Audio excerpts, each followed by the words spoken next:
Democracy, dictatorship, republic and monarchy, है ना।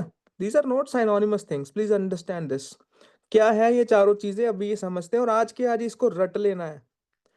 If you see बच्चे, there are two positions in any government. One is known as head of state and one is known as head of government, ठीक है। अब जिन भी countries में ये head of the state, ध्यान से सुनना, जिन भी कंट्रीज में ये हेड ऑफ द स्टेट जो होंगे वो इलेक्टेड होंगे, अगर तो इलेक्टेड चुन के आया होगा इलेक्शंस के थ्रू, वो कंट्री को हम बोलेंगे रिपब्लिक। जहां पे हेड ऑफ द स्टेट चुन के आया है, that country is a republic. Example, head of the state in India is president. President is elected, that's why India is a republic. India में head of the state is president and it's elected, he is elected. And जहां पे head of the state is non-elected person, चुन के नहीं आया है, that is known as a monarchy. चुन के नहीं आया है, जैसे राजा का बेटा राजा, किंग, क्वीन, है ना। या फिर example is Britain. Britain still have their king, king George, है ना। या किंग सब चल रहा है ना वहां पे, जिसको द क्राउन बोलते हैं। There is a web series on Netflix known as the crown, kindly watch that. It is all about the monarchy in Britain, it's still there. Then head of the government जहां पे elected होगा, that country is known as democracy, where head of the government is elected. Example, head of the government in India is prime minister, which is elected person, so India again. And where head of the government is not elected, that is known as dictatorship.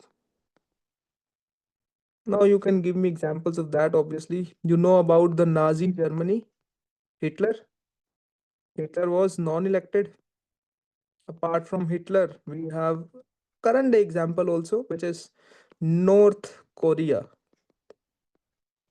Kim Jong Un. I hope you know him, है ना, the madman. That's it, ठीक है। So now India क्या है भाई इसमें? If you see, India is a republic and a democracy. So India is a democratic republic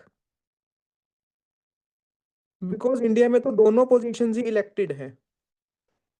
फिर Britain क्या है? If you see what is Britain, Britain is a monarchy and a democracy. In Britain there is prime minister as well, but head of the state जो है वो राजा है वहां पे। Prime minister is also there but head of the state is raja. India में जैसे president है, वहां पे उसकी जगह राजा है। India is a democratic Republic and Britain is a constitutional monarchy. Constitutional मतलब डेमोक्रेसी तो है मगर साथ में मोनार्की है, रिपब्लिक नहीं है। हेड ऑफ द स्टेट जो है वो इलेक्टेड नहीं है ना।